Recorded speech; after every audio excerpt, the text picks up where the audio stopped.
The Apollo University, University of Leicester, 35 lakhs fees for 3-year BTech CSE UK.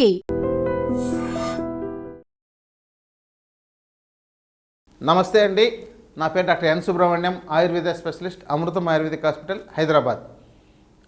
మధుమేహం, diabetes నేడు ఈ మధ్య పత్రికల్లో చూసినా కూడా మధుమేహం బాగా పెరిగిపోతుంది, చాలా ఎక్కువైపోతుంది, ఇప్పుడు 100లో 50 మందికి ఉంటుంది. ఇట్లాంటివి భయపెట్టే న్యూస్లు చూస్తున్నామండి.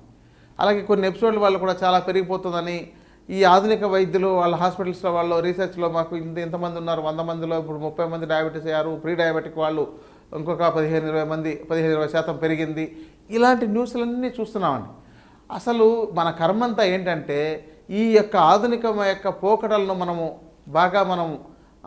అనుసరించడం వల్ల వీళ్ళు చెప్పే ఈ యొక్క రిపోర్ట్స్ అన్నీ కూడా నిజంగా చెప్పాలంటే అవి నిజం చెప్తున్నారో అబద్ధం చెప్తున్నారో తెలియటం లేదు. కానీ వీటి వల్ల మనం తప్పుదో పడే అవకాశాలు ఉంటున్నాయి. ఎందుకంటే నేడు మధుమేహం అంటే మీరు ఎప్పుడూ తీయటి పదార్థాలు, మధుర పదార్థాలు, కొన్ని లిమిటెడ్ పదార్థాలే తీసుకోవడం వల్ల ప్రీ డయాబెటిక్ స్టేజ్కు, డయాబెటిక్ స్టేజ్కు వెళ్తున్నారు. మరి మన ఆయుర్వేద సిద్ధాంతంలో చాలా రకాల మూలికల్ని, మొక్కల్ని, రకరకాల దుంపల్ని మీరు ఆహారంగా వివిధ పద్ధతుల్లో వాడాలని చెప్పింది. మరి ఆ విధానాన్ని, ఆ జీవన విధానం, అది చెప్పాలంటే ఆయుర్వేదం అంటే మందులు కాదు, జీవన విధానం. ఈ జీవన విధానాన్ని ఎంతమంది ఆచరిస్తున్నారు? ఆయుర్వేదంలో ఉదయం ఏం చేయాలి, లేకపోతే ఋతుచర్య ఏంటి, దినచర్య ఏంటి, ఎలాంటి ఆహారం ఏ ఋతువులో తీసుకోవాలి, ఎలాంటి మాసంలో ఎలాంటి ఆహార పదార్థాలు తీసుకోవాలి, ఎన్ని రకాల ద్రవ్యాలు ఉన్నాయి, చెప్పాలంటే ఆకుకూరలు ఒక 350 రకాలు మనం సేకరించుకోవచ్చు. ఈ యొక్క గ్రెయిన్స్ అయితే మనం అవి కూడా 200-300 రకాలు సేకరించుకోవచ్చు. డ్రై ఫ్రూట్స్ ఒక 200-300 రకాలు సేకరించుకోవచ్చు. వీటిని మీరు ఇలా అప్పుడప్పుడు కొంత ఒక్కొక్కటి మోతాదులో మీరు తీసుకుంటుంటే అసలు ఈ యొక్క సమతుల్యమైన ఆహార పదార్థాల వల్ల మనకు ఎలాంటి రోగాలు రాకుండా ఉండే అవకాశాలు ఉన్నాయి. కానీ నేడు ఒకటే అంటే ఒక బియ్యము, పప్పులు, కూరగాయలు, కొన్ని రకాల మీకు అందుబాటులో ఉండే పళ్ళు, ఇలాంటి వాటి చుట్టూనే తిరుగుతుండడం వల్ల తినడంలో 3 పూటలు మళ్ళీ అదే ఇడ్లీలు, అదే మధ్యాహ్నం అదే బియ్యంతో తయారు చేసిన రైస్ మధ్యాహ్నం తినడం, రాత్రికి చపాతీ, మళ్ళీ మరుసటి రోజుకు ఉదయం అదే పిండితో చేసినవి వాటితో పూరీలు, ఇలా మీరు దాని చుట్టూనే తిరుగుతుంటే మధుమేహం కాదు కదా, ఇంకా చాలా రకాల రోగాలు వచ్చే అవకాశాలు అయితే ఉన్నాయి. అందుకని ఈ మధుమేహం గురించి ముందు భయపడకండి, ఈ భ్రమలు తొలగించుకోండి. ముందు మన భారతదేశంలో మనం ఆరోగ్యకరంగా జీవించడానికి మనకొక జీవన విధానాన్ని ఆయుర్వేద శాస్త్రం అనేది నిర్దేశించింది. ఆయుర్వేద శాస్త్రాన్ని కొంతవరకు మీరు తెలుసుకోండి, వినండి. లేదంటే మంచి ఆయుర్వేద గ్రంథాలు మీరు చరక సంహిత, సుశ్రుత సంహిత, వాగ్భటము, అష్టాంగ హృదయం ఇలాంటి గ్రంథాలని మీరు తెచ్చుకొని మీరే ఒక వీలైతే కొంత చదవండి. కొంత జ్ఞానం వస్తుంది, మీరేం డాక్టర్లు అయిపోకర్లేదు. చాలామంది అలా చదివిన వాళ్ళు ఏం చేస్తున్నారంటే ఈ మధ్య డాక్టర్లు అయిపోయారు కూడా. అంటే మేము అయితే దీంతో ఇలా బాగా పనిచేస్తున్నాయి, ఎవరికైనా ప్రాబ్లం ఉంటే ఇచ్చి చూద్దామని అలా తయారు చేసి చాలామంది డాక్టర్లు అయిపోయిన వాళ్ళు ఉన్నారు, వాళ్ళు మందులు ఇస్తుండే వాళ్ళు ఉన్నారు. కొంతమంది అక్కడ కూడా తప్పుదో పడే అవకాశం ఉంది. ఎందుకంటే వాళ్ళు లాభాపేక్ష లేకుండా కేవలం రోగులకు మంచిది జరగాలనే ఉద్దేశంతో అడ్వైజ్ చేస్తే చాలా బాగుంటుంది. అలా కాకుండా అక్కడ కూడా వ్యాపారం చేసి మళ్ళీ అవి కంపెనీలు ఏవో తెచ్చుకొని మళ్ళీ వాటిని తయారు చేసుకొని వాళ్ళు ఇచ్చిన వాటిని ఏదో చెప్పి అలా చేసుకోవడం వల్ల ఈ మధుమేహం ఎవరికీ తగ్గడం లేదు. అందుకని ఈ మధుమేహం అనగానే నాకు డయాబెటీస్ ఉందని చెప్పని చాలామంది భయపడిపోతున్నారు. ఆ 30 ఏళ్ళకే, ఆ 25 ఏళ్ళ వాళ్ళు కూడా వచ్చేసిందని మాకు డయాబెటీస్ ఉందని చెప్పారు, పెళ్ళి కూడా అయి ఉండదు అప్పటికే డయాబెటీస్ ఉందని చెప్పారని దానికి మందులు వాడుతున్నామని ప్రారంభించేశారనుకోండి, మీరు ఇంకా మందులతోనే మీ జీవితకాలం 25 ఏళ్ళ వయసులో మీరు మందులు వాడడం మొదలు పెడితే మీరు 100 ఏళ్ళు బతకాలనుకుంటే ఇంకో 75 ఏళ్ళ పాటు మందులు వాడుతూ తర్వాత ఇంజెక్షన్స్ వేసుకుంటూ చివరికి అదే హాస్పిటల్స్లో పేషెంట్గా అయిన తర్వాత అక్కడే మీ యొక్క జీవితం ఎండ్ అవుతుంది. కానీ మీ యొక్క సహజ జీవనాన్ని, సహజ మరణాన్ని మీరు చూడలేరు. కాబట్టి ఈ మధుమేహం ఎలా వస్తుంది, ఎంత ఉంది, ఆ రేషియోలు, వాటికన్నిటికీ మీరు వెళ్లకుండా ఎప్పుడైతే కొన్ని లక్షణాలు మీకు ప్రారంభమయ్యా ఎప్పుడైనా సంవత్సరానికి ఒకసారి చెక్ చేయించుకోవచ్చు.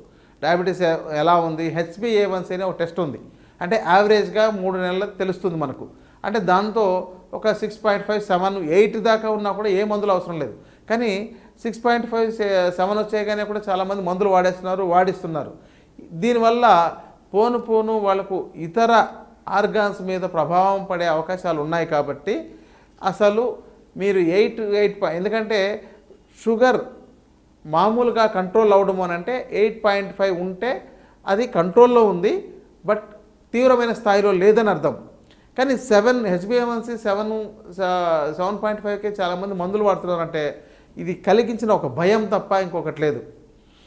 ఇంకొకటి ఏంటంటే మీరు అమెరికన్ ఫిజిషియన్స్ అసోసియేషన్ అనే వాళ్ళు మీరు అది చూడండి, వాళ్ళు మన వరల్డ్ హెల్త్ ఆర్గనైజేషన్ కన్నా దాంతో ఉండే రీసెర్చ్ డాక్టర్స్ కన్నా ఎక్కువ మంది దాంతో ఉంటున్నారు. వాళ్ళు చెప్పిన రూల్ చూస్తున్నట్లయితే 8.5 దాటినా కూడా మందులు ప్రారంభించాల్సిన అవసరం లేదు, బియాండ్ 9 దాటితేనే మందులు వాడండి హెచ్బిఏవన్సీ అనేది అని చెప్తున్నారు.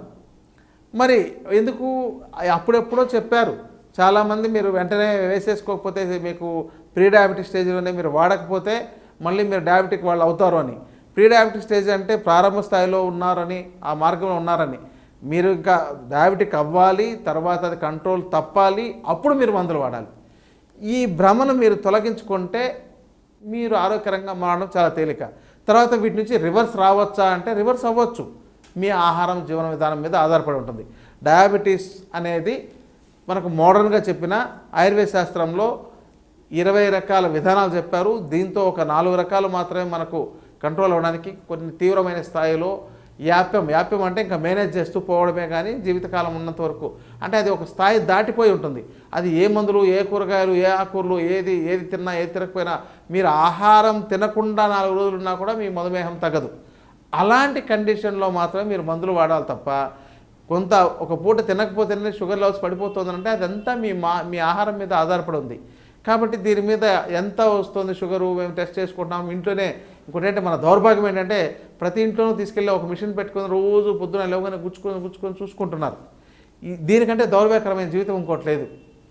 కాబట్టి ముందు వీటి జోలికి వెళ్ళకండి. మీరు ఎప్పుడైనా 3 monthsకి ఒకసారి అంటే 3 నెలలకు ఒకసారి హెచ్బిఏవన్సీ అనే టెస్ట్ చేయించండి. దాంతో మీకు 8 దాటుతోందేనంటేనే మీరు ఒకసారి డాక్టర్ని ఎవరైనా సంప్రదించండి. వీలైనంత వరకు ఆహారం జీవన విధానంతోనే మీరు మీ మధుమేహాన్ని కంట్రోల్ చేయండి. లేకపోతే భవిష్యత్తులో ఇంకో 10 ఏళ్ళ తర్వాత ఇది భారతదేశం కాకుండా మధుమేహ దేశంగా అయిపోయే అవకాశాలు ఉన్నాయి. ఎందుకంటే అలా భ్రాంతులు కలిగించేస్తున్నారు. ఇక్కడ మీరు వాడకపోతే మీకు ఏదో అయిపోతుంది, మీ కిడ్నీలు పాడైపోతాయి, మీ లివర్ పాడైపోతుంది, మీకు న్యూరోపతి ప్రాబ్లమ్స్ వస్తుంది, మీకు రెటినోపతి ప్రాబ్లమ్స్ వస్తుందని ఇలాంటివన్నీ బాగా మైండ్లోకి ఎక్కించేయడం వల్ల చాలామందికి భయపెట్టిస్తే బాగా భయపడతారు. ధైర్యం తెచ్చుకునేటోళ్ళు చాలామంది తక్కువ. మీరు ధైర్యంగా మీరు మీ యొక్క వ్యాయామం, మీ యొక్క జీవన విధానాలు సక్రమంగా చూసుకుంటూ కొంత ఆయుర్వేద విజ్ఞానాన్ని నేర్చుకుంటూ తెలుసుకుంటూ కొన్ని ఆహార విధానాలని, ఆహార పదార్థాలని, కొత్త పదార్థాలని మీరు తీసుకోవడం. ఇంకోటంటే చివరికి కొంతమంది మెంతులు రోజు వేసుకొని కూడా మధుమేహం కంట్రోల్ చేసుకుంటున్నారు. పసుపు వాడి మధుమేహం కంట్రోల్ చేసుకుంటున్నారు. ఉసిరికాయ పసుపు వాడి మధుమేహం కంట్రోల్ చేసుకుంటున్నారు. కాకరకాయ వాడి కంట్రోల్ చేసుకుంటున్నారు. మరి ఇన్ని మార్గాలు ఉండగా వెంటనే ట్యాబ్లెట్ వేసుకోవడం ఎందుకు? అది ఒక కెమికల్ విధానం. అది మనకు ఎందుకు తయారు చేస్తారో, ఎలా తయారు చేస్తారో అదంతా ఒక పెద్ద వ్యాపారం. ఆ వ్యాపారంలోకి మీరు వెళ్ళారంటే మీ శరీరం కూడా వ్యాపారమే అయిపోతుంది. ఈ పాయింట్ మీరు గుర్తించుకోగలిగితే చాలు. కొంతమంది దీన్ని విశ్వసించకపోవచ్చు, ఇలా చెప్తున్నారు అంత తేలిక అనుకుంటున్నారు అని చెప్పని కొంతమంది నెగిటివ్గా కామెంట్స్ పెట్టే అవకాశాలు కూడా ఉంటాయి.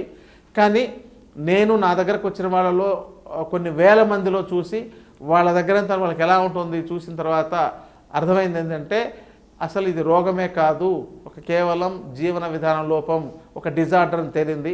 అందుకని ఈ విషయాన్ని, ఈ సత్యాన్ని మీకు ముందు చెప్పి మీరు భయపడకుండా, మీరు ఆర్థికంగా నష్టపోకుండా, ఈ మందుల చుట్టూ తిరగకుండా ఆరోగ్యకరంగా మీకు అందుబాటులో ఉండే వాటితో రుచులతో మీరు ఆరోగ్యకరంగా మారుతారనే ఉద్దేశంతో మీరు రుచికరమైనవి తినండి, మీకు అందుబాటులో ఉండేవి తినండి, అలాంటి వాటితో తింటూ మీరు ఆరోగ్యాన్ని కాపాడుకోవాలని తెలియజేయాలనే ఉద్దేశంతో ఈ యొక్క మధుమేహానికి సంబంధించి ఒక షార్ట్ ఇన్ఫర్మేషన్ ఇచ్చాను. దీంతో మీరు సంతృప్తి పడగలిగితే దీనికి సంబంధించిన ఇంక ఇతర డౌట్స్ ఏమైనా ఉన్నట్లయితే మీరు కింద కామెంట్స్లో కానీ లేదంటే మీరు స్క్రోల్ అయ్యే నెంబర్లో మీరు తెలియజేసినట్లయితే మీకు మరికొంత ఇన్ఫర్మేషన్ కూడా కావాలంటే ఇవ్వగలుగుతాం. నమస్కారం.